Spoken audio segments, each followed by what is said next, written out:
आज supreme court में एक बहुत इम्पोर्टेंट हियरिंग हुई थी जो जुलाई 20 को जंतर मंतर में और जंतर मंतर के पास जो बर्बरता हुई थी युवाओं के साथ, छात्रों के साथ, उसके बारे में बहुत सारे पिटीशंस आए थे सुप्रीम कोर्ट में इन्वेस्टिगेशन मांगते हुए पुलिस के खिलाफ। उससे ही रिलेटेड आज एक महत्वपूर्ण हियरिंग थी सुप्रीम कोर्ट में। उसमें मैं भी शामिल था, हमारी जो लीगल अफेयर्स हेड है रत्ना सिंह वो भी मौजूद थी। आज जो पिटिशनर्स थे उन्होंने सुप्रीम कोर्ट के सामने एक बहुत इंपॉर्टेंट स्टेटमेंट दिया। उन्होंने बोला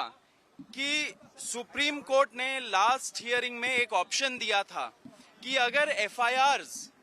सारे प्रोटेस्टर्स के खिलाफ क्वॉश करने हो एंड अगर सरकार ने ऐसा गारंटी दिया है तो सारी सरकारें जो बीजेपी एनडीए की सरकारें हैं वो फ्री है वो करने के लिए, विड्रॉ करने के लिए एफआईआर्स। कोर्ट ने एक और ऑप्शन दिया। कोर्ट ने बोला कि हम सुप्रीम कोर्ट के तरफ से आर्टिकल 142 जो होता है कंप्लीट जस्टिस करने के पावर्स, उसको यूज करके सारे एफआईआर्स को हम सुप्रीम कोर्ट के तरफ से सब एक साथ ही क्वॉश कर सकते हैं अगर आप चाहे तो आज जो पिटिशनर के साइड से लॉयर थी वृंदा ग्रोवर जी,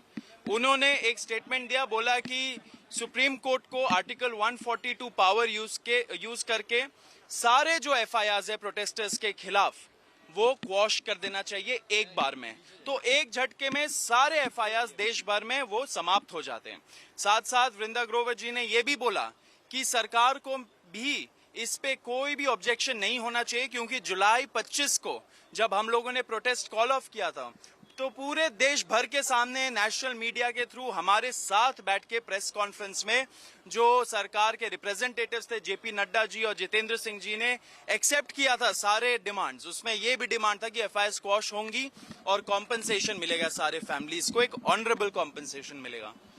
तो जब ये उन्होंने स्टेटमेंट दिया सुप्रीम कोर्ट में वृंदा ग्रोवर जी ने, तो गवर्नमेंट ऑफ इंडिया की तरफ से कुछ रिस्पॉन्स ही नहीं आ रहा था। उन्होंने बोला, सरकार का यह